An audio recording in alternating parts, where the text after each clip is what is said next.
दिखाई दे रहा होगा सिलेबस का यूनिट नंबर 4। और ये सिलेबस है आपको अगर मैं बात करूँ तो MPPSC का है, मध्य प्रदेश लोक सेवा आयोग का, यूनिट नंबर 4 समाज कल्याण प्रशासन। और UGC में भी काम आने वाला है, UGC में भी ऑलरेडी इसने डाल रखा है समाज कल्याण प्रशासन के बारे में, है ना। तो कोई मुझे बताना चाहेगा समाज कल्याण प्रशासन है क्या? कोई भी अपनी परिभाषा देना चाहे तो बता सकता है, समाज कल्याण प्रशासन क्या है? कोई भी व्यक्ति बताएं। सामाजिक नीति को सामाजिक सेवा में परिवर्तित कर। हाँ, यहाँ पे अगर आप इन्होंने भाई एक परिभाषा के माध्यम से, जॉन किडना के परिभाषा के माध्यम से इन्होंने बात किया कि समाज कल्याण प्रशासन हम उन्हें कहते हैं कि जो सामाजिक नीति को समाज सेवा में बदल दे। ठीक है, अच्छी बात है। और भी कोई व्यक्ति? अच्छी बात है। देखो, समाज कल्याण प्रशासन में कई विद्वानों के कई पॉइंट्स हैं, कई विचार हैं, अलग अलग विचारधाराएं हैं लोगों के, अलग अलग उन्होंने कॉन्सेप्ट दिए हैं। तो आप यहाँ पर ये एक बात तो ये समझ लीजिए कि समाज कल्याण प्रशासन वो होता है जिसमें सामाजिक संस्था अपनी निर्धारित नीति और उद्देश्यों की पूर्ति करती है, समाज कल्याण कार्यक्रमों को आयोजन करता है और उसके बाद वो व्यावसायिक कुशलता या सामर्थ्यता का उपयोग करती है, तो वो समाज कल्याण प्रशासन होता है। या तो आप ये कह लीजिए कि समाज कल्याण प्रशासन उन क्रियाकलाप को करती है या उन गतिविधियों में मदद करती है जिसमें सामाजिक संस्था के द्वारा प्रत्यक्ष रूप से सेवा प्रोवाइड की जाए, वो होता है समाज कल्याण। या तो आप ये कह लीजिए, जॉन किडना के अकॉर्डिंग अभी इन्होंने बताया है कि समाज कल्याण प्रशासन सामाजिक नीति को समाज सेवाओं में बदलने की एक प्रक्रिया है, ये समाज कल्याण प्रशासन है। हम इन्हीं समाज कल्याण प्रशासन में आज आप लोगों से बात करने चल रहे हैं। कुछ इंपॉर्टेंट चीज़ें हैं, उसको आप बहुत ध्यानपूर्वक सुनिएगा और नोट भी करिएगा। ऐतिहासिक पृष्ठभूमि के बारे में, सामाजिक प्रशासन का विकास मानव सभ्यता के साथ साथ ही समय काल की परिस्थितियों के अनुसार हुआ है। अब समय काल, जैसे ही मैंने ये बात बोला तो आपको 2-3 बातें याद आ गई होंगी कि भाई जाहिर सी बात है, जब मैं समाज काल की बात कर रहा हूँ तो प्राचीन काल में अलग तरीके से हुआ होगा, मध्य काल में अलग तरीके से हुआ होगा और आधुनिक काल में अलग तरीके से हुआ होगा। ठीक है, तो आधुनिक काल का मतलब ये हो जाता है, कभी कभी एग्जाम पूछ ले तो ये स्वतंत्रता के बाद होता है, स्वतंत्रता के बाद आता है आधुनिक काल में। और मध्य युग में आपका ब्रिटिश आ जाएगा, ईस्ट इंडिया कंपनी आ जाएगी आपकी, और सामाजिक सेवाएं आ जाएंगी आपकी, और आपके समाज सुधारक लोग आ जाएंगे। ठीक है, ये सब मध्य काल में आते हैं। प्राचीन काल में कौन कौन आते हैं? प्राचीन काल में बस वही चीज़ें हैं जो मैंने लेन क्लार्क की पुस्तक में बताया था, principle and practice social work में, कि भाई दान को लेकर एक अर्थदान, वस्तुदान के बारे में बात किया था, तो वो प्राचीन काल में आ जाता है। ठीक है, ये इनका कहने का मतलब है। साथ ही साथ ये समय काल की परिस्थितियों के अनुसार निरंतर दृष्टिगत रहा है। तो भारत में लोक कल्याण की परंपरा किसी न किसी रूप में, ठीक है, किसी ना किसी रूप में निरंतर चली आ रही है। तो दानशीलता, अब आप समझिए यहाँ पे परोपकारिता, दयालुता, उदारता की उसकी परंपरा सारे संसार को ज्ञात है। तो सेवा भावना जो सामाजिक प्रशासन से निकट से जुड़ा हुआ हो, वो एक प्रकार से कहीं ना कहीं समाज कल्याण प्रशासन को रिप्रेजेंट करती है। प्रारंभ में समाज कल्याण प्रशासन की अगर मैं बात करूं तो उसका जब विकास हो रहा था तो धर्म के नाम पर ही हो रहा था। तो जो धर्म के नाम पर दिए जा रहे थे जो दान, संगठित व्यवस्था जो जिसका आप यूज कर रहे थे, वो बेसिकली समाज कल्याण प्रशासन में आता था। आवश्यकताग्रस्त सदस्यों की सहायता आपने कर दिया व्यावसायिक संघों की मदद से दान देकर, तो वो समाज कल्याण प्रशासन होता था। ये समाज कल्याण प्रशासन के अंतर्गत आता है। चाहे आप शहर का विकास होने की बात करें, चाहे आप नगर पालिका की बात करें, चाहे जो भी उसके अंतर्गत जो भी आवश्यकताग्रस्त व्यक्ति आते थे या आवश्यकताग्रस्त लोग जो आते थे, जो आवश्यकताओं की पूर्ति करने के लिए जो है पूर्ति की जाती थी इनकी, जो ठीक है आवश्यकताओं की जो पूर्ति की जाती थी, तो ये बेसिकली समाज कल्याण प्रशासन के अंतर्गत आ जाते थे। आगे अगर हम बात करें, भारतीय संस्कृति एवं समाज का एक सदैव से मूल आधार रहा है। आरंभिक काल में भारतीय समाज में संयुक्त परिवार और समुदाय ऐसे निकाय थे जो कम भाग्यशाली थे और कमजोर सदस्यों के लिए प्रति निरंतर सहायता हेतु प्रेरित थे। ठीक है, तो ये चीजें थी। फिर बाद में अगर हम बात करें तो बाद में भी कुछ चीज़ें आई, ठीक है। जैसे आप अगर देखें तो सिंधु घाटी सभ्यता है, इसके सामाजिक प्रशासन का निष्कर्ष जो है अधिकांश अनुमानों पर भी आधारित था। खुदाई के प्राप्त अवशेष जो मिलते थे या उसको निष्कर्ष निकाल दिया जाता था, ये चीज़ें थी। और इस प्रकार की सामाजिक व्यवस्थाएं जो थी वहाँ पर संचालित कर रहे थे उस समय के दौरान, तो खुदाई के दौरान भी मिला करता था। तो ये था थोड़ा सा कॉन्सेप्ट। और अब हम देखेंगे प्राचीन काल के बारे में। प्राचीन काल, जैसा कि आप लोग देख भी रहे हैं कि भारत में सभी धर्म ग्रंथ, वेद, सूत्र, महाकाव्य, जातक, स्मृतियों और धर्मशास्त्रों में कहा गया है कि समाज एक प्रजा की सुरक्षा एवं कल्याण की सुनिश्चित करना प्रशासक अथवा राजा का कर्तव्य हुआ करता था। पहले के समय में क्या हुआ करता था कि समाज में जो चीज़ें थी और वह आवश्यकताग्रस्त था व्यक्ति, उस आवश्यकताग्रस्त व्यक्ति को पूर्ति करता था राजा। तो जब पूर्ति करता था तो उसका कल्याण होता था। तो मतलब मोटो अगर बात किया जाए, केंद्र में कोई अगर हुआ करता था उस दौरान में, तो राजा हुआ करता था केंद्र में। अपने समाज और लोगों के साथ पिता समान व्यवहार करना चाहिए, इस तरीके की क्रियाविधि जो है उस समय के लोग करते थे। अगर हम बात करें मौर्य शासन में, तो मौर्य शासन में आधुनिक कल्याणकारी राज्यों के समरूप कल्याणकारी प्रशासन का आदर्श प्रस्तुत करता था। सम्राट अशोक ने राजाज्ञों पर अंकित खरा उतरा था। और आपको पता है, अच्छे तरीके से जानते हैं, सभी मनुष्य उसके बच्चे हैं जिनका कल्याण सुख इस पर और अन्य संसार के उन्नत पर करना था। तो प्राचीन काल से इतना डीप में प्रश्न आप लोगों से नहीं पूछा जाएगा, बट आप 2-3 बातें ध्यान रखिएगा कि प्रारंभ में समाज कल्याण का जब विकास हुआ था तो धर्म के नाम पर किया गया था। जो दान कर रहे थे धर्म के नाम पर, तो वो समाज कल्याण प्रशासन था। फिर बाद में जो आवश्यकताग्रस्त सदस्य हुआ करते थे, जो व्यक्ति हुआ करते थे, उनकी सहायता के लिए व्यावसायिक संघों की पारस्परिक सहायता जो थी वो समितियों के माध्यम से की जाती थी। मतलब समिति की एक अहम भूमिका हुआ करती थी उस समय। बाद में शहर का विकास होने लगा, नगर पालिका का विकास होने लगा। और उसमें कैसे विकास हुआ, जब शहर के जो आवश्यकताग्रस्त व्यक्ति थे, जो नगर पालिका के जो आवश्यकताग्रस्त व्यक्ति थे, उनकी आवश्यकताओं की पूर्ति करने लगा। और ये इसी तरीके से उनका जैसे जो नीड हुआ करती थी, उनको ज़रूरतों को पूरा करने लगे लोग। तो ये कहे कि भाई ये समाज कल्याण प्रशासन है। तो ये एक प्रकार का प्राचीन काल की बात कही जा रही है। बाकी अगर आप जैसे खुदाई की बात अगर मैं कर रहा था, लोथल वगैरह के बारे में भी, जैसे हड़प्पा हो गया, मोहनजोदड़ो हो गया, ये सारी चीज़ें भी कहीं ना कहीं रिप्रेजेंट करती थी कि इस तरीके का समाज रहा होगा उस दौरान में, ठीक है। तो ये चीज़ें, हालांकि एग्जाम इतना डीप में नहीं आने वाला, हिस्ट्री अगर आप पढ़ते तो मैं बताता थोड़ा सा कि यहाँ पे वो चीज़ें बन सकती थी क्वेश्चन से। तो इसी प्रकार के इसके अनेक लोकोपकारी सेवाओं की व्यवस्था मतलब कर रखी थी, जैसे सिंचाई सुविधाएं हो जाए, सड़क का निर्माण हो जाए।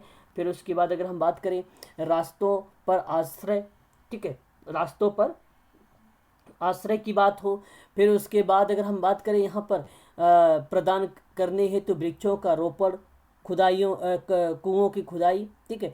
तो विभिन्न प्रकार की चीज़ें जो है हुआ करने लगी। और इस तरीके की क्रियाविधि हुआ करती थी उस समय, प्राचीन के समय में, ठीक है। तो ये चीज़ें आपको समझ में आ गई होगी। नेक्स्ट अगर हम बात करते हैं तो एक आपका और आता है अशोक के दौरान में, सम्राट अशोक के समय।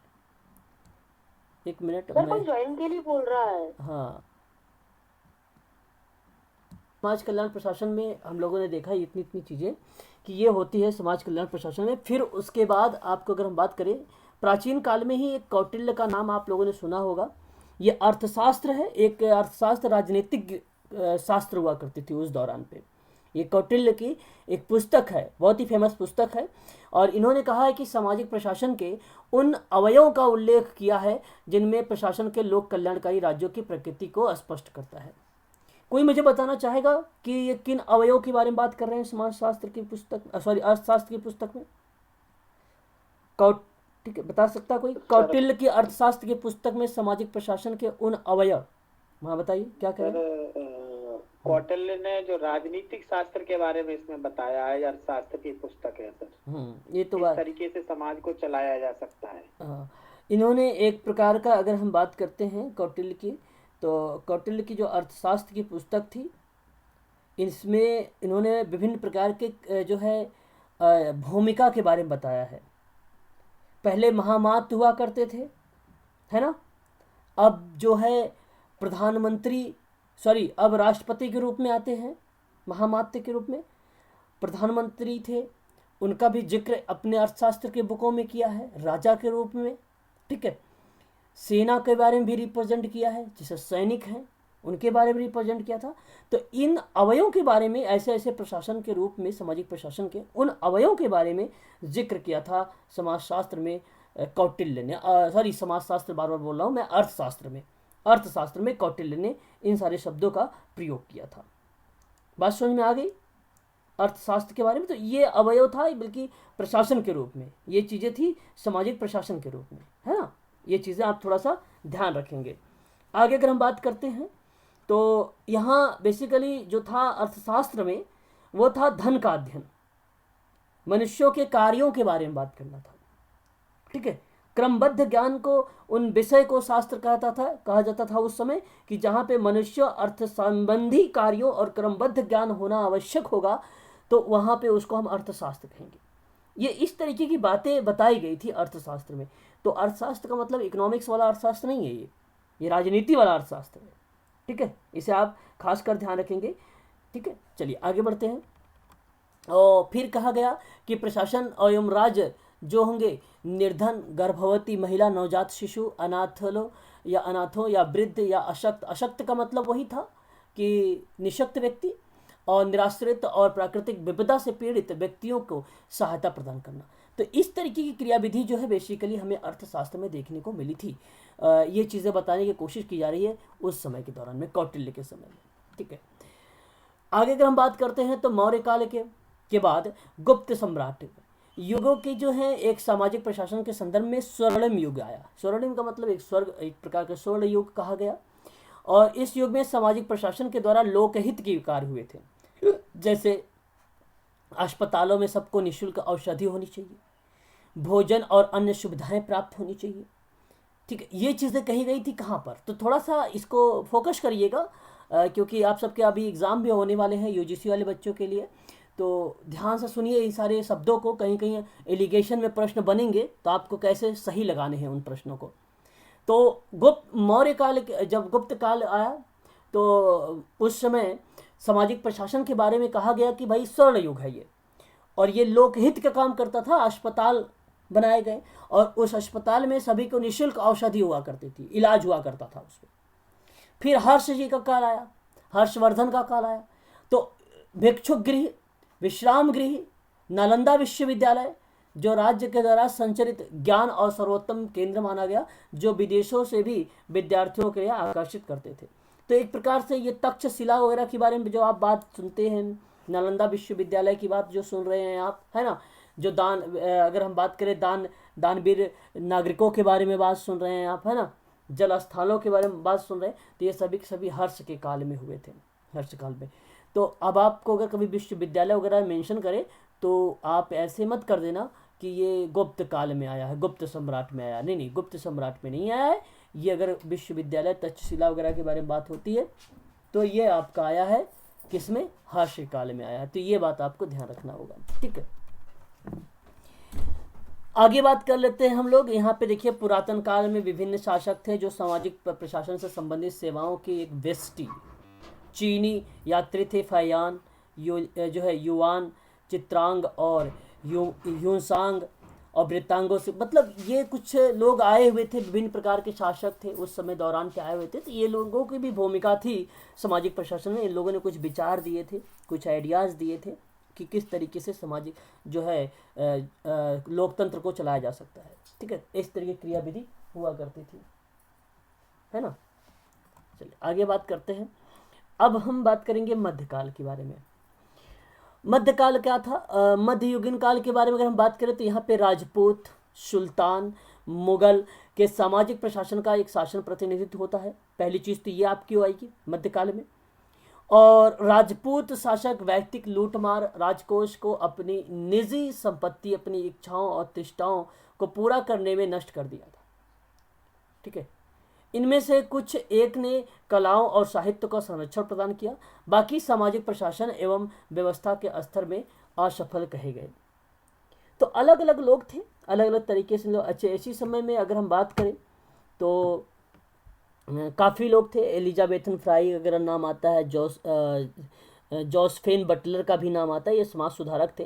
इन्होंने भी प्रयास किए थे समाज कल्याण प्रशासन में, जहाँ पे सामाजिक सहायता के संदर्भ में इन्होंने भी बोला था और विकास भी किया था। निर्धन कानून जो है, निर्धन कानून कहने का मतलब ये हुआ कि उसके माध्यम से उसका निर्माण समाज का निर्बल वर्गों के लिए जो था उनके समस्याओं का समाधान करते थे। ठीक है, तो राज्य के उत्तरदायित्व की चेतना का भी विकास किया और उसके बारे में रिप्रेजेंट भी किया, बताया भी। ये सारी चीज़ें उस समय हुआ करती थी। मध्यकाल में यहाँ तक कि राजपूत और सुल्तान मुगल भी थे, उन लोगों ने भी अपने समय में सामाजिक प्रशासन को लेकर, शासन को लेकर बारे में बातचीत किया था। ठीक है, कि किस तरीके से शासन चलनी चाहिए। और राजपूत का जो शासन था बेसिकली व्यक्तिक लूटमार, मतलब ये नहीं था कि भाई जाके ग्रुप में या कम्युनिटी में लूटमार करने वाले ये थे, ऐसे नहीं, व्यक्तिक लूटमार और राजकोष को, अपनी निजी संपत्ति को, इच्छा तुष्टि को पूरा करने के लिए नष्ट कर दिया। तो इस तरीके की क्रियाविधि अगर हुआ करती थी तो राजपूतों की तरह मध्य युग में हुआ करता था। मध्य युग में हुआ क्या करता था, ये चीज़ आप ध्यान रखेंगे। एलिगेशंस वाले प्रश्न को जब पूछेगा तो ये सारे पॉइंट्स हो सकते हैं। की बोल रहा है, पता नहीं मैसेज कर रहा है उस पर। अच्छा, ओके ओके ओके, नहीं मैसेज तो किसी का नहीं भी आया अभी यहाँ पे, नहीं ज्वाइन है वो। ठीक है, आगे अगर हम बात करते हैं, अनेक अफगान सुल्तानों के ने राजपूतों की जो है भांति ही व्यवहार किया, किंतु अलाउद्दीन खिलजी, मोहम्मद तुगलक जैसे सुल्तानों ने सामाजिक प्रशासन के क्षेत्र में शिक्षा का, दानशीलता को प्रोत्साहित किया और उन्नत किया। देखो यही तक बात नहीं रही थी और आगे भी बात चला। तो अलाउद्दीन खिलजी, मोहम्मद तुगलक, सुल्तान, इन लोगों ने भी शिक्षा के क्षेत्र में काम किया, दानशीलता भी उस समय थी, मानवतावाद भी था, क्योंकि मध्य युगीन चल रहा है तो जाहिर सी बात है मानवतावाद भी इसी समय था। और सामाजिक प्रशासन के क्षेत्र में काफ़ी लंबा यानी व्यापक लेवल पर क्या हुआ था, एक प्रकार से वृद्धि की गई थी, एक प्रकार से आप ये कहिए कि विकास हुआ उसका। ठीक है, फिरोज शाह तुगलक और शेर शाह सूरी ने इस युग को इन्हें ऐसे अपवाद हैं जिन्होंने सामाजिक प्रशासन के क्षेत्र में ज़रूरतमंदों और बेरोजगारों की सहायता की थी।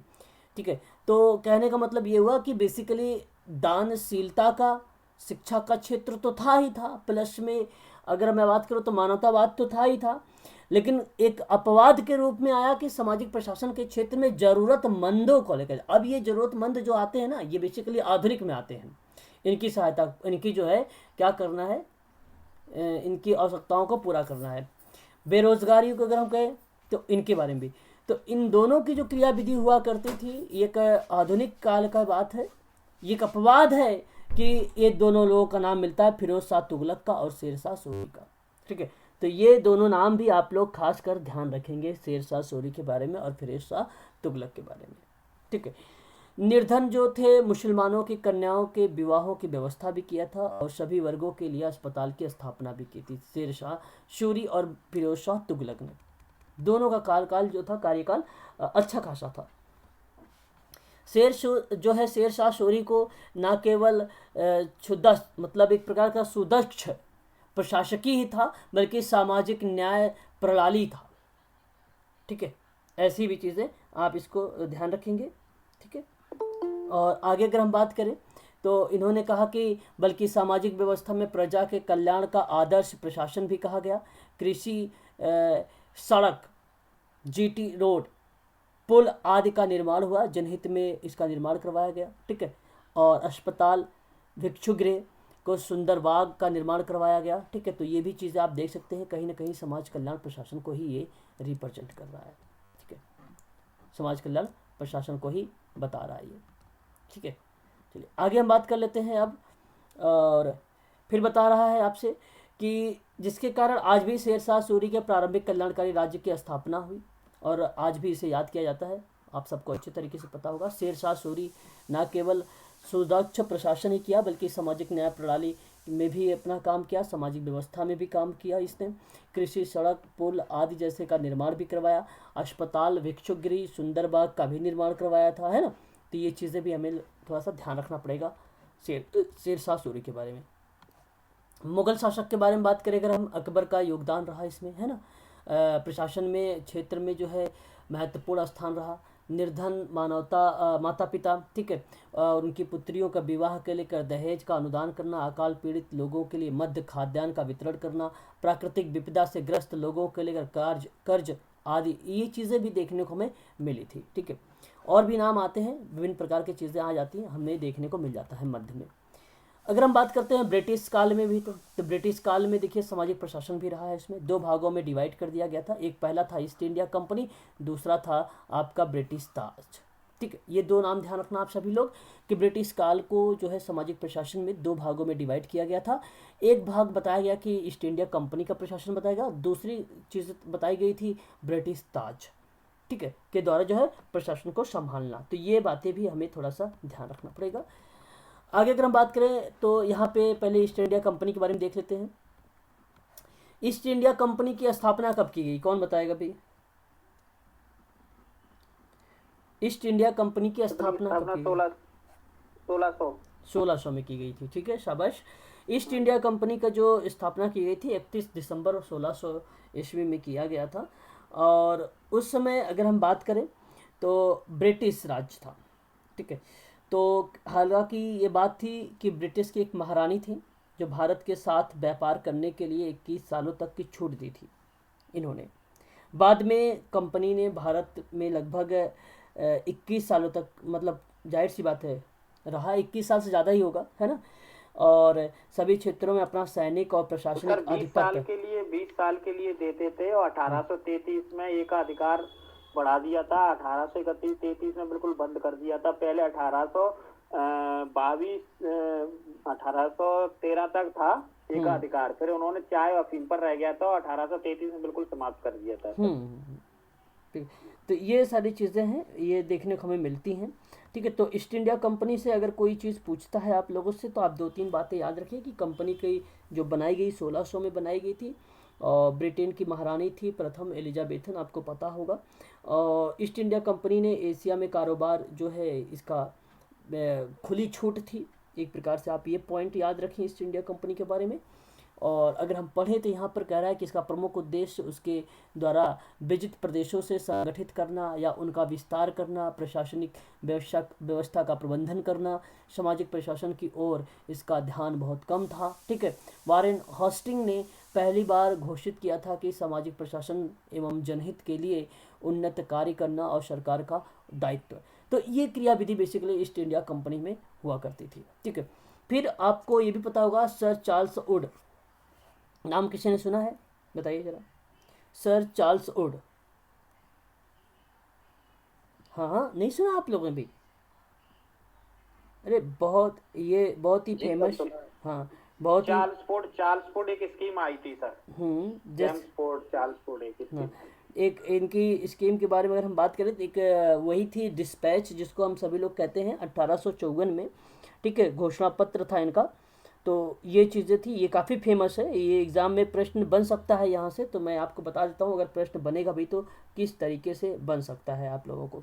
जैसे लिख देगा कि सर चार्ल्स वुड का डैश पर तिरस्कार करना भारत के इतिहास में एक मील का पत्थर था। तो तिरस्कार करना भारत का एक मील का पत्थर था, तो वो था शिक्षा। वो क्या थी? शिक्षा थी।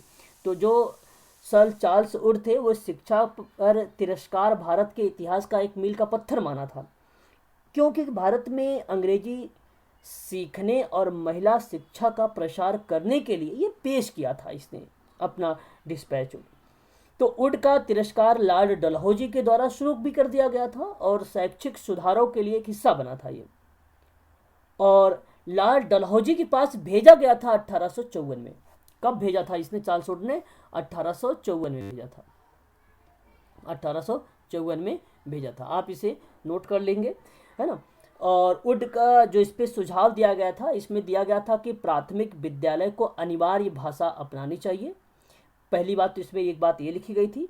दूसरी बात ये लिखी गई थी कि एक हाई स्कूल को एंग्लो वर्नाक्युलर भाषा में अपनानी चाहिए, ठीक है, वर्नाक्युलर भाषाएं को अपनानी चाहिए। ये एक हाई स्कूल के बारे में बात किया था। और कॉलेज स्तर पर अंग्रेजी शिक्षा का माध्यम होनी चाहिए। ये 3 बातें थी इसका चार्ल्स वुड का, ठीक है। तो इसने इस बात को कहा कि भाई सामाजिक प्रशासन, जो प्रशासन की बात कर रहा है, लोक शिक्षा उपलब्ध कराने की बात कर रहा है। तो जाहिर सी बात है, वही चीज़ें आपको यहाँ पे मैं बता रहा था। तो भारत में अंग्रेजी शिक्षा को ही मैग्ना कार्टा के रूप में अगर कोई चीज़ जानी गई है तो उड्स डिस्पैच को ही जाना गया है। इस चीज़ को आप खासकर ध्यान रखेंगे। और कुछ विश्वविद्यालय की भी स्थापना की गई, जैसे 1857 में कलकत्ता विश्वविद्यालय था, बॉम्बे का था और मद्रास का था, जो नए संस्था के रूप में स्थापित की गई थी 1857 में। फिर 1882 में पंजाब विश्वविद्यालय की स्थापना हुई थी। और 1887 में 1857 नहीं, 57 में कलकत्ता, मुंबई, मद्रास था।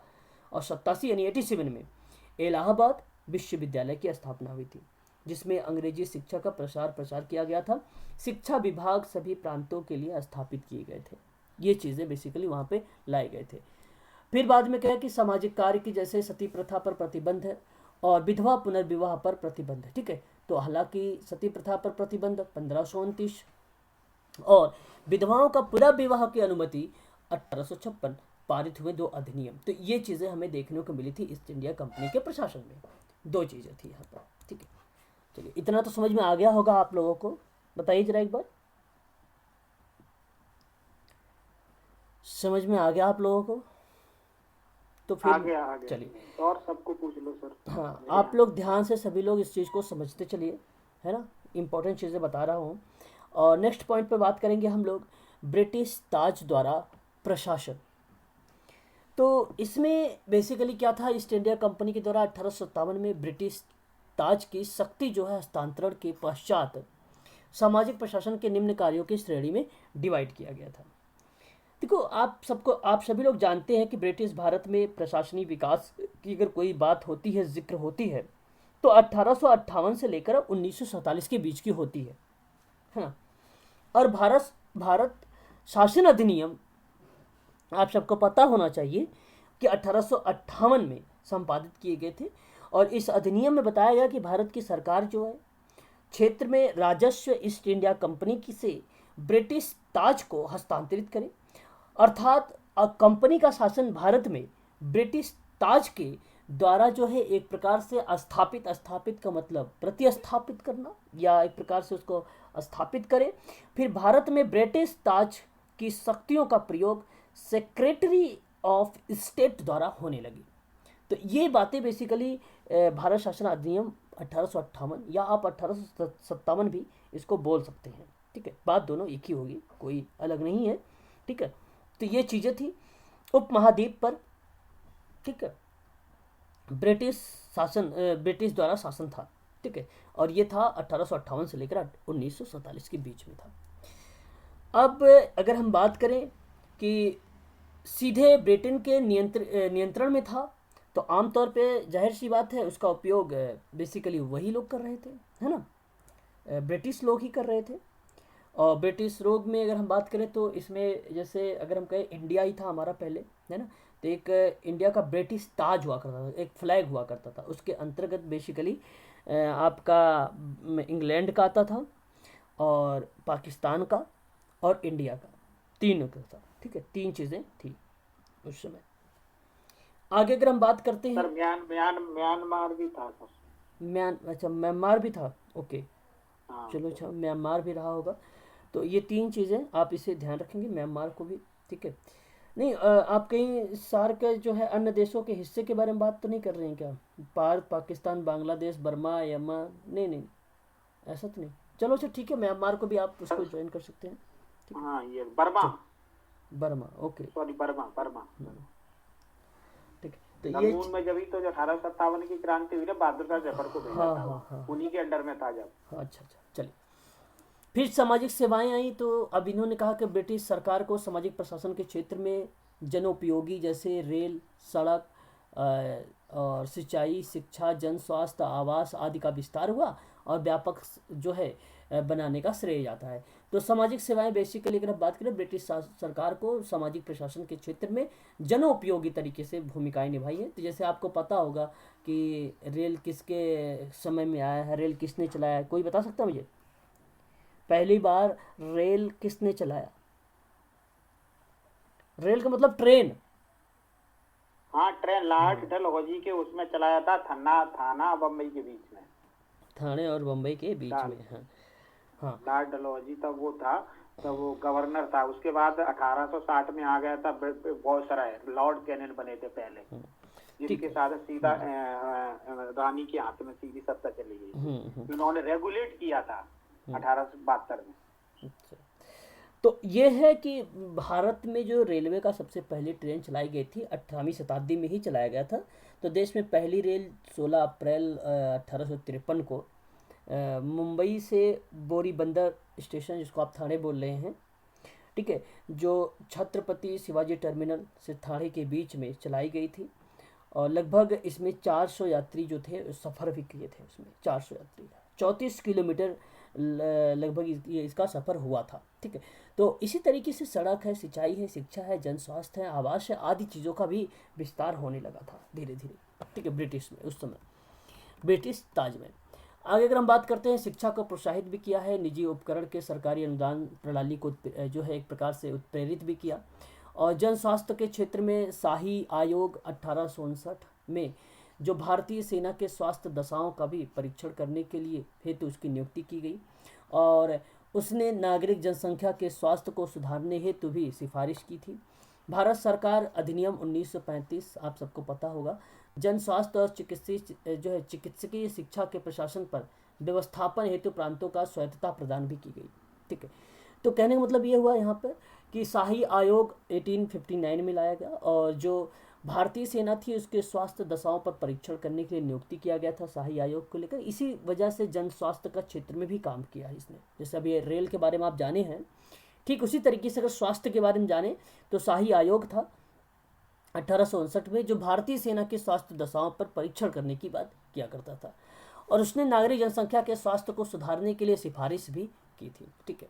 बाकी और भी चीज़ें थी जो भारत सरकार अधिनियम 1935 में जन स्वास्थ्य, चिकित्सा, शिक्षा और प्रशासन व्यवस्थापन प्रांतों को लेकर बात उसमें जिक्र किया गया है, भारत सरकार अधिनियम 1935 में। आगे हम बात करते हैं, सामाजिक प्रशासन में आवास संबंधी व्यवस्था भी की गई थी। इसमें देखो, अगर हम बात करें आवास के संबंध में व्यवस्था, कोई प्रगति तो नहीं थी, लेकिन ऐसा भी नहीं कि व्यवस्था नहीं थी, लेकिन थी, कोई इतना ज़्यादा इम्प्रूव नहीं था। फिर भी श्रम जांच समिति, रेग समिति 1944 में श्रम शाही आयोग सिफारिश की, और आवास व्यवस्था सरकार नियोक्ता नगरपालिका का दायित्व भी होना चाहिए। सामाजिक प्रशासन में आवास सबसे उपेक्षित या सामाजिक सेवाएं रही हैं।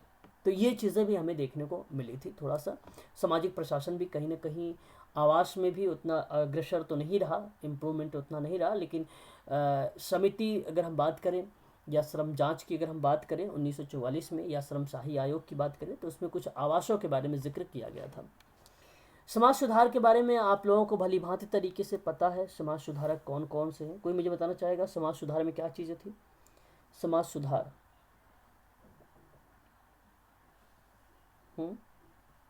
समाज सुधार में यही है, इनका जो ब्रिटिश गवर्नमेंट के द्वारा विधवा पुनर्विवाह का चालू करना, सती प्रथा का विरोध करना, छुआछूत का अंत करना, और शिक्षा, इंग्लिश शिक्षा व्यवस्था को बढ़ावा देना, प्राथमिक शिक्षा को इंग्लिश माध्यम करना, जो मैकाले की नीति आई थी 1833 में।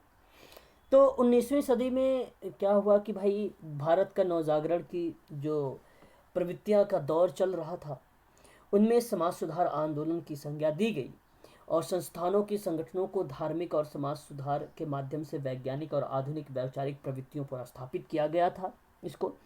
और इसमें कुछ महत्वपूर्ण बातें भी की गई। जैसे अगर मैं बात करूँ राजा राम मोहन राय जी के बारे में, तो बड़े फेमस पर्सन है ये, और इन्होंने ब्रह्म समाज की स्थापना की 20 अगस्त 1828 को।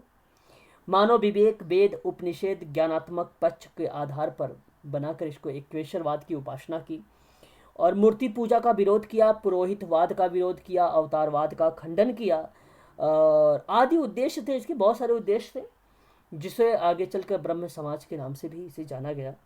राजा राम मोहन राय के द्वारा ही साथ ही साथ उनके एक और नाम था, आता है जनरल लॉर्ड विलियम बेंटिक का नाम आता है। 1829 में उन्होंने एक अधिनियम, अगर हम बात करें 17 के, अधिनियम 17 के पारित किया, और सती प्रथा पर रोक लगा दिया। 1833 में इनकी मृत्यु हो गई थी और आप सबको पता होगा इंग्लैंड में इनकी मृत्यु हुई थी। और उसके बाद इसका जो है देवेंद्रनाथ ठाकुर और द्वारका टैगोर, पंडित रामचंद्र विद्यावागीश इत्यादि लोगों की एक अहम भूमिका रही थी। विद्यावागीश ने संचालन किया। हाँ, इनकी एक अहम भूमिका भी रही थी इन सब की। और अगर हम बात करें ताराचंद्र चक्रवर्ती जो है ब्रह्म समाज के प्रथम मंत्री थे, ये रही हैं। आप ये भी ध्यान रखेंगे आप लोग जो है, ठीक है। 1 मिनट थोड़ा सा होल्ड रखना, मेरा कॉल आ रहा है, 1 मिनट। ठीक है, तो ये चीज़ें हैं। आपने देखा ये कि समाज सुधार में क्या बातें थी। 1833 में मैंने बताया आपको ना कि राजा राम मोहन राय की मृत्यु हो गई थी। फिर ताराचंद्र चक्रवर्ती ने ब्रह्म समाज का प्रथम मंत्री के रूप में आए और बाद में 1843 में देवेंद्र टैगोर ब्रह्म समाज में शामिल हुए और इन्होंने धीरे धीरे आगे बढ़ाया। और आगे चल के आपने नाम एक सुना होगा तत्वबोधनी सभा। तत्वबोधनी सभा का इन्होंने एक स्थापना भी की है। तत्वबोधनी सभा की स्थापना के बारे में आता है तो देवेंद्रनाथ टैगोर का ही नाम लगाएंगे आप सभी लोग, ठीक है। और अगर हम बात करें 1867 के बारे में, 1867 में, तो ब्रह्म समाज में ही उसका विभाजन हुआ था। देवेंद्रनाथ टैगोर का गुट आदि ब्रह्म समाज कहलाया और जबकि केशव चंद्र का जो गुट था वो भारतीय ब्रह्म समाज, जिसको आप नौ विधान के रूप में जानते हैं। तो ये चीज़ें हैं, आप दोनों बातें ध्यान से सुन लीजिए। 1867 में इसका डिवीज़न हुआ, 2 भागों में डिवाइड किया गया। एक आपका बना ब्रह्म समाज, ये एक बना आपका आदि ब्रह्म समाज और एक आपका बना भारतीय ब्रह्म समाज। पहले तो ब्रह्म समाज था ही था, ठीक है, ये 2 भागों में डिवाइड हुआ। और जो आदि ब्रह्म समाज था वो देवेंद्रनाथ ठाकुर का था, टैगोर का था। और जो भारतीय ब्रह्म समाज बना, जिसको आप नौ विधान कहते हैं, ठीक है, ये आपका एक बना, ये केशव चंद्र सेन का था, ठीक है। तो ये 2 बातें आप यहाँ पर ध्यान रखेंगे। तो इस तरीके से अच्छा, बहुत सारे लोग आए थे, ऐसी बात नहीं था, बहुत सारे लोग आए थे। हेनरी जो है ब्रह्म समाज, सर हाँ जी, क्या कह रहे हैं? आदि आज भी ब्रह्म समाज है क्या ऐसे? आदि ब्रह्म समाज पूछ रहे हैं आप? आदि ब्रह्म समाज की जो है आप नोट कर लीजिए, वो देवेंद्रनाथ ठाकुर, टैगोर, ठाकुर नहीं टैगोर, टैगोर का नाम आएगा, ठीक है। याद हुआ? बताइए, चलो फिर। और सर तत्व सभा भी देवेंद्रनाथ टैगोर की थी। तत्व बोधनी सभा देवेंद्रनाथ टैगोर की थी। वेरी गुड, बहुत बढ़िया। हाँ, ठीक है। आगे अगर हम बात करते हैं सामाजिक सुरक्षा के बारे में, ठीक है, सामाजिक सुरक्षा के बारे में। अच्छा, ये नहीं था कि भाई यही थे सिर्फ समाज ही, बाकी हेनरियो, अगर हम बात करें हेनरी डेरोजियो के बारे में बात करें तो इसकी भी भूमिका आती है, ठीक है। इसने academic association, society for the acquisitions of general knowledge के बारे में बात किया। फिर यंग इटली के बारे में बात हुई, ठीक है, यंग बंगाल के बारे में बात हुई थी। प्रार्थना समाज भी कहीं ना कहीं, अगर मैं बात करूं आपसे, केशव चंद्र सेन का भी था, आत्माराम पांडुरंग की भी भूमिका थी, है ना, प्रार्थना समाज में भी था। फिर उसके बाद अगर हम बात करें स्वामी विवेकानंद के बारे में भी, तो रामकृष्ण मिशन जो है उसकी स्थापना उन्होंने किया था, है ना। तो ये बहुत सारे लोग थे, जितने ब्रह्म समाज मैंने पढ़ाया आप लोगों को, वो सारे के सारे यहाँ पे मेंशन हो जाएंगे। आगे अगर हम बात करते हैं सामाजिक सुधार के बारे में, सामाजिक सुधार क्या होता है, तो समाज सुधार, आप लोग में से कोई मुझे बताना चाहेगा समाज सुधार क्या है? कोई भी व्यक्ति? समाज सुधार ये समाज के अंदर बुराइयों को दूर समाज करना, सुधार। वही समाज सुधार कहलाता है। अच्छा, कुरीतियों को दूर करने के लिए जो भी कार्य किए गए वो सर समाज सुधार में आते हैं। Very good. और भी कोई? कुरीतियों को दूर करना समाज सुधार के अंतर्गत डाला आपने।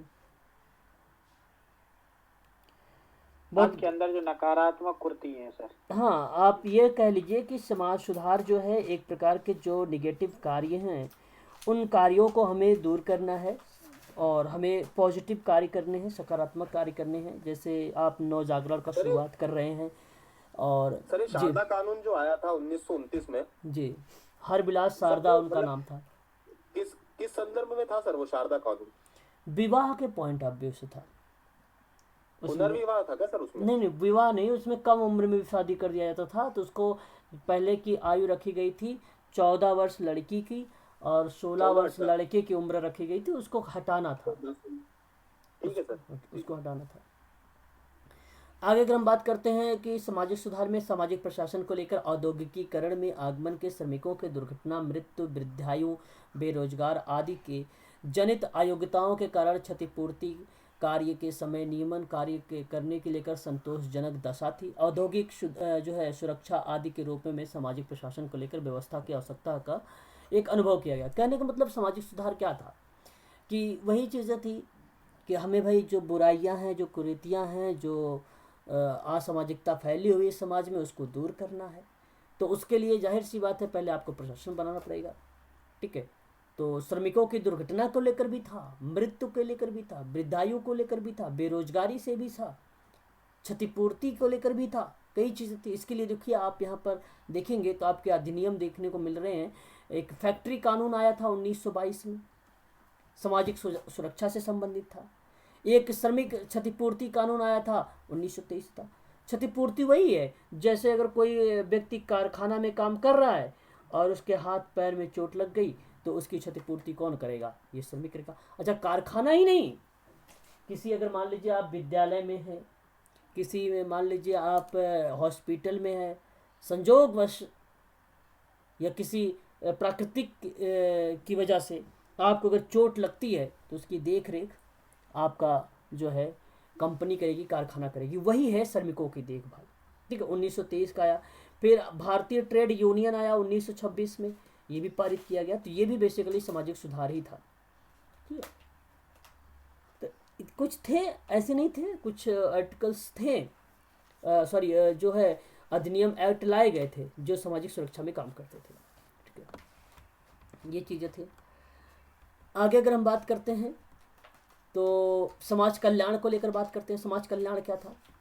समाज कल्याण के बारे में बात करें तो ब्रिटिश सरकार ने समाज में अलाभान्वित और समाज को मूल धारा में मतलब एक प्रकार से मूल धारा से दूर, कहने का तात्पर्य ये था जो लोग समाज के व्यक्ति थे वो लाभान्वित नहीं थे, वो दूर थे उससे, लाभ से, उनको लाभ को पता ही नहीं चल रहा था, समाज से दूर थे वो, उनको समाज के मुख्य धारा से जोड़ना था। ये ब्रिटिश समय में भी हुआ था, ब्रिटिश सरकार के समय में भी हुआ था।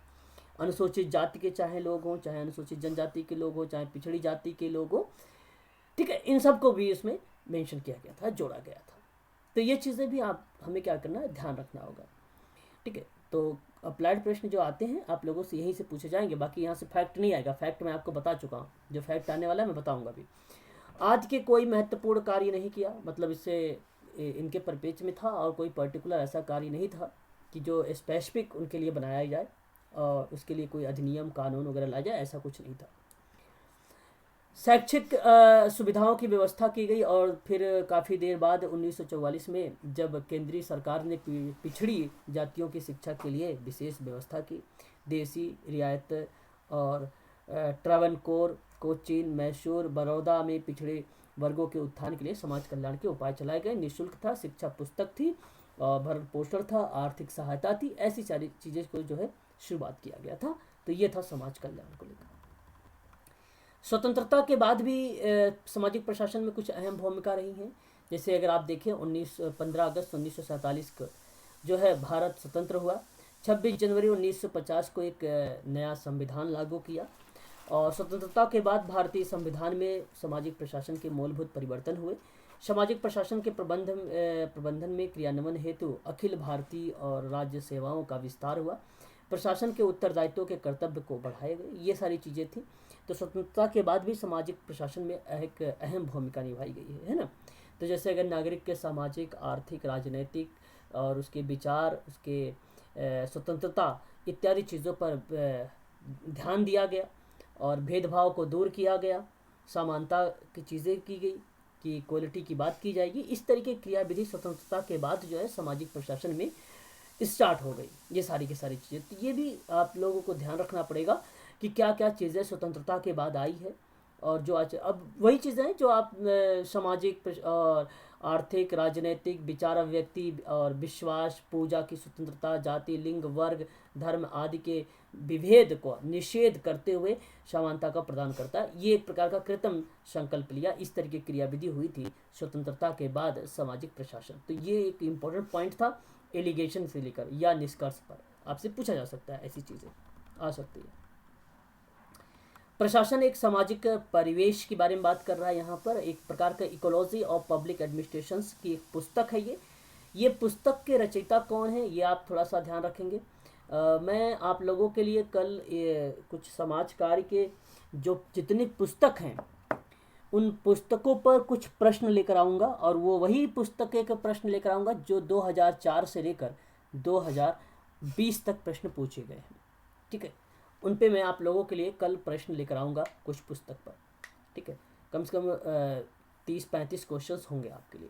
ठीक है, आगे अगर हम बात करते हैं तो इसमें इनकी जो पुस्तक थी इकोलॉजी ऑफ पब्लिक एडमिनिस्ट्रेशन में कहा गया कि किसी समुदाय का सामाजिक परिवेश, उसके संस्था और संस्थागत नमूने, वर्ग, जाति, संबंधों, ऐतिहासिक वसीयत, परंपराएं, धर्म, मूल्य की व्यवस्था, विश्वास, आदर्श जाति पर आधारित होता था। ठीक है, तो ये चीज़ें थी। तो ये एक प्रकार का प्रशासन का एक सामाजिक परिवेश के अंतर्गत देखने को हमें मिला था। ठीक है, तो इस तरह की क्रियाविधि हुई थी।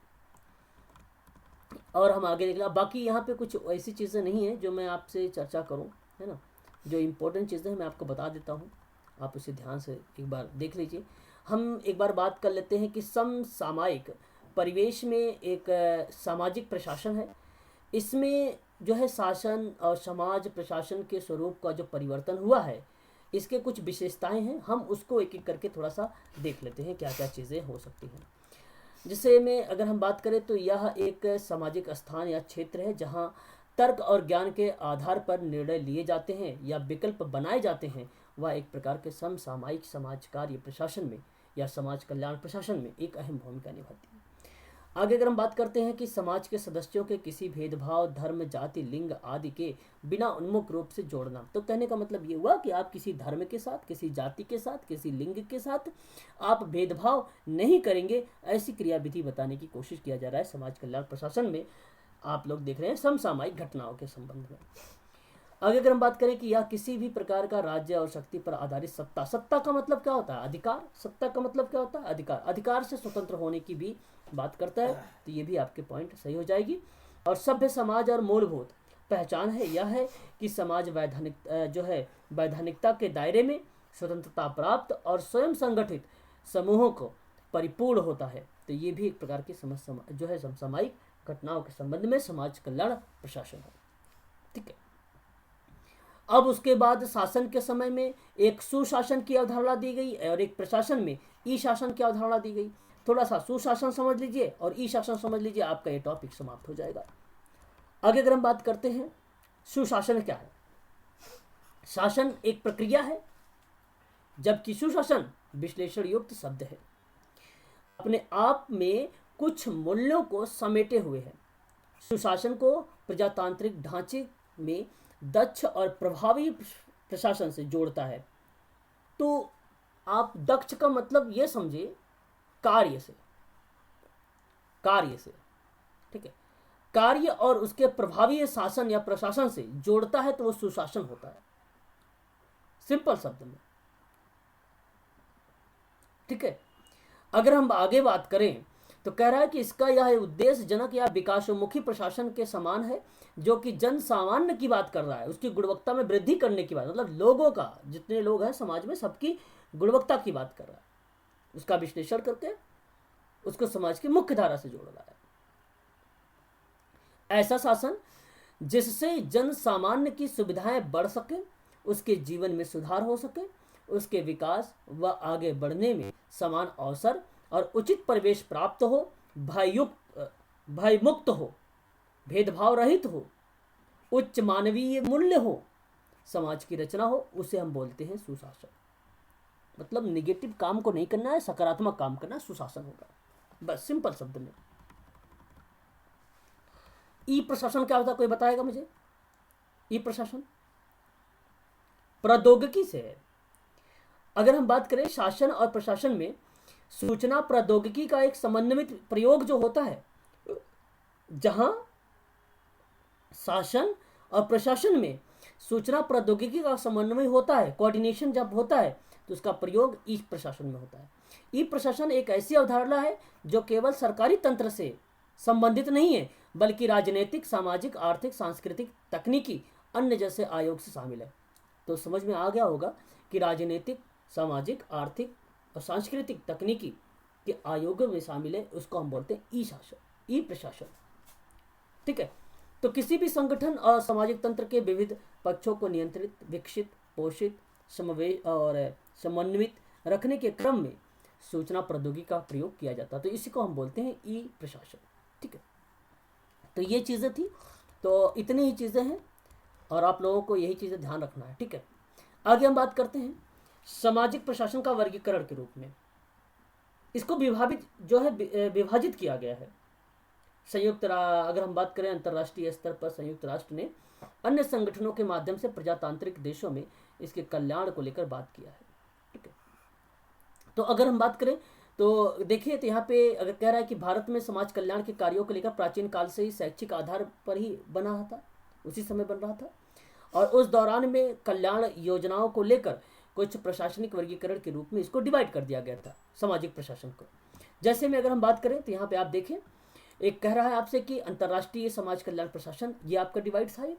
दूसरा कह रहा है कि केंद्रीय समाज कल्याण प्रशासन के रूप में। देखो, केंद्रीय समाज कल्याण बोर्ड जो है वो अलग है, वो दुर्गाबाई देशमुख का है। 1953 में उसकी स्थापना की गई थी, और ये केंद्रीय समाज कल्याण प्रशासन ये अलग है। और एक उसके बाद अभी आपका ये टॉपिक आने वाला है नेक्स्ट वाला, वो केंद्रीय प्रशासन समाज कल्याण प्रशासन का होगा एक वर्गीकरण, एक होगा आपका राज्य स्तरीय पर समाज कल्याण प्रशासन। ये दो होंगे नेक्स्ट टॉपिक। और फिर उसके बाद अगर हम बात करें तो शासन के द्वारा सहायता प्राप्त, अनुदान, समाज कल्याण करने वाली पंजीकरण, गैर सरकारी संगठन है, जो संस्थाएं हैं, उनका प्रशासन है। फिर उसके बाद अंतर्राष्ट्रीय संस्थानों के सहायता प्राप्त, अनुदान और समाज कल्याण करने वाली पंजीकृत गैर सरकारी संगठन के प्रशासन होंगे। और फिर निजी संगठन वाले होंगे के द्वारा किए जाने वाले जो समाज कल्याण प्रशासन होंगे वो होंगे। और फिर स्वैच्छिक संस्थानों के द्वारा किए गए या किए जाने वाले समाज कल्याण प्रशासन होंगे। तो ये है। बाकी हम कल बात करेंगे केंद्रीय समाज कल्याण प्रशासन के बारे में, राज्य स्तरीय समाज कल्याण प्रशासन के बारे में, और स्थानीय समाज कल्याण प्रशासन के बारे में। इसके बारे में हम लोग 3 टॉपिक है, ये कल हम समाप्त करेंगे। आज हमने एक परिदृश्य बताया है आपको समाज कल्याण प्रशासन का। प्राचीन काल में आपको ध्यान रखना होगा, मध्यकाल में अशोक सम्राट, गुप्त काल, मौर्य काल के बारे में आपको ध्यान रखना होगा। आधुनिक काल में अगर अभी भी मैंने बात भी कुछ चीज़ें किया था कि किस तरीके से अधिनियम, सामाजिक सुधार, समाज सेवाएं हो रही हैं, उसको ध्यान रखना होगा हमें। ठीक है। तो कुछ अधिनियम मैंने बताए हैं, उस अधिनियम का भी नाम आप लोग ध्यान रखिएगा। कल मॉर्निंग में आप लोगों के लिए कुछ महत्वपूर्ण प्रश्न करवाऊंगा मैं, और शाम को आप सभी का यूजीसी का समाज कार्य में प्रश्न पत्र होंगे। ठीक है। तो आज के लिए बस इतना ही।